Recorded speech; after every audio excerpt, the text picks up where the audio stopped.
హీరోగా మారి విభిన్నమైన సినిమాలు చేస్తూ వస్తున్నాడు సుహాస్. తాజాగా సుహాస్ నటించిన గొర్రె పురాణం అనే సినిమా ప్రేక్షకుల ముందుకైతే వచ్చింది. సినిమా పేరుతోనే ఒక్కసారిగా ప్రేక్షకుల అటెన్షన్ గ్రాప్ చేసింది ఈ సినిమా అయితే. మరి ఒక రోజు లేటుగా విడుదలైన గొర్రె పురాణం మూవీ ఎలా ఉంది అనేది మన రివ్యూలో తెలుసుకుందాం. ఇక కథ విషయానికి వస్తే రవి సుహాస్ ఒక వ్యక్తిని మర్డర్ చేసి జైలుకు వెళ్తాడు. మరొక పక్క ఒక ముస్లిం వ్యక్తి ఒక గొర్రెను బక్రీద్ పండుగ రోజున ఇంటిల్లిపాది బిర్యానీ చేసుకుందామని కొనుగోలు చేస్తాడు.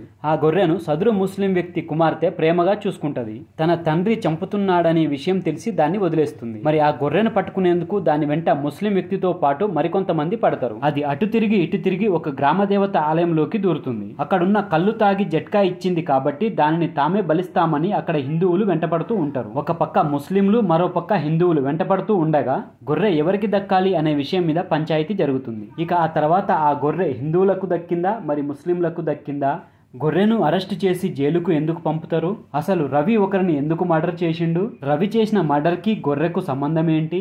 మరి చివరికి రవి గొర్రెను కాపాడిండా లేదా అనేది తెలుసుకోవాలని అనుకుంటే మనం సినిమా చూడాల్సిందే. ఇక మొత్తంగా ఎలా ఉంది అంటే ఈ మూవీ మనుషుల మీద, మీడియా పైన, రాజకీయ నాయకుల పైన సెటైరికల్ గా తీసిన సినిమా ఇది. వీలైతే ఒకసారి చూడొచ్చు, లేకపోతే ఓటీటీలోకి వచ్చిన తర్వాతనైనా చూడొచ్చు. ఇక మొత్తంగా ఎలా ఉంది అనేది మన విశ్లేషణలో తెలుసుకుందాం. మొదట సుహాస్ ఒక మర్డర్ చేయడంతో మొదలైన ఈ సినిమా ఆ తర్వాత గొర్రె చుట్టూ తిరుగుతుంది ఈ సినిమా అయితే. అసలు ఈ గొర్రె కథ ఎక్కడ మొదలైంది, ఈ గొర్రె ఏం కోరుకుంటుంది, దాని ఉద్దేశం ఏంటి లాంటి విషయాలను కాస్త వ్యంగ్యంగా చెబుతూనే అసలు కథలోకి తీసుకెళ్లే ప్రయత్నం చేసిండు దర్శకుడు అయితే. అందులో భాగంగా జనం మీద, మీడియా మీద, రాజకీయ నాయకుల మీద సెటైర్లు గట్టిగానే వేసిండు. ఎలాంటి విషయాన్నైనా జనం గొర్రెలాగా ఒకరి మాట విని ఫాలో అయిపోవడం, మీడియాలో ఒక సెన్సేషనల్ న్యూస్ ని సైడ్ లైన్ చేయడానికి మరో సెన్సేషనల్ న్యూస్ తెర మీదకి తీసుకురావడం, రాజకీయ నాయకులు తాము అనుకున్న వారి కోసం ఎంత దూరం వెళ్తున్నారు లాంటి విషయాలను రియాలిటీకి దగ్గరగా చూపించడంలో సక్సెస్ అయింది. అయితే ఈ క్రమంలో కాస్త కన్ఫ్యూజన్ కూడా క్రియేట్ అవుతుంది. నిజానికి కథగా చూసుకుంటే చాలా మంచి పాయింట్, కానీ స్క్రీన్ ప్లే విషయంలో డైరెక్టర్ కాస్త కన్ఫ్యూజ్ అయ్యాడో లేక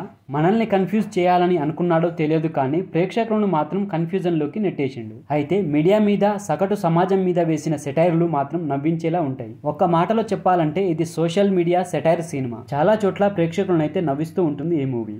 కొత్త కథ అని చెప్పలేం, కానీ పూర్తి స్థాయి సెటైరికల్ మీదనే నమ్మకం పెట్టుకున్నాడు దర్శకుడు. అసలు సుహాసు మర్డర్ ఎందుకు చేసిండు, మొత్తం ముగ్గురిని ఎందుకు చంపాలనుకున్నాడు అనే విషయాన్ని చూపించిండు, కానీ ఎమోషనల్ విషయంలో కొంచెం తగ్గిందనే చెప్పాలి. ఇక క్లైమాక్స్ కూడా ఓకే అనిపిస్తుంది మనకైతే. ఇక నటీనటుల విషయానికి వస్తే ఈ సినిమాలో హీరోగా చెప్పబడుతున్న సుహాస్ పాత్ర అంత ఎక్కువసేపు ఏమీ ఉండదు. కథ అతని చుట్టే తిరుగుతుంది, కానీ నిడివి తక్కువే. అయినా ఉన్నంతలో తనదైన నేచురల్ యాక్టింగ్ తో ఆకట్టుకున్నాడు. ఇక ఈ సినిమాలో ఎక్కువసేపు కనిపించింది గొర్రె. గొర్రెతో నటన ఎక్స్పెక్ట్ చేయలేం, కానీ గొర్రెకు వాయిస్ ఓవర్ ఇచ్చింది మాత్రం తరుణ్ భాస్కర్. అతని వాయిస్ తో బాగా కామెడీ అయితే పండించిండు. ఇక మరో గొర్రెకు గెటప్ శ్రీను అయితే వాయిస్ ఓవర్ ఇచ్చిండు. మిగతా పాత్రలో కనిపించిన కమేడియన్ రఘు, జెన్నీ వంటి వాళ్ళ పాత్రలకు కూడా నిడివి తక్కువే, కానీ ఉన్నంతలో తమ అనుభవాన్ని అయితే చూపించారు. ఇక ఈ సినిమా టెక్నికల్ టీం విషయానికి వస్తే డైలాగ్స్ ప్రేక్షకులు నవ్విస్తూనే ఆలోచింపజేసేలా రాసుకున్నారు. సోషల్ మీడియా సెటైర్ సినిమాలను ప్రేక్షకులు ఒక పక్కన నవ్విస్తూనే మరో పక్క ఆలోచింపజేసేలా ఉంటాయి. ఇక ఈ సినిమాను కూడా అలా తీర్చిదిద్దడంలో దర్శకుడు అయితే సఫలమయ్యాడు. Background score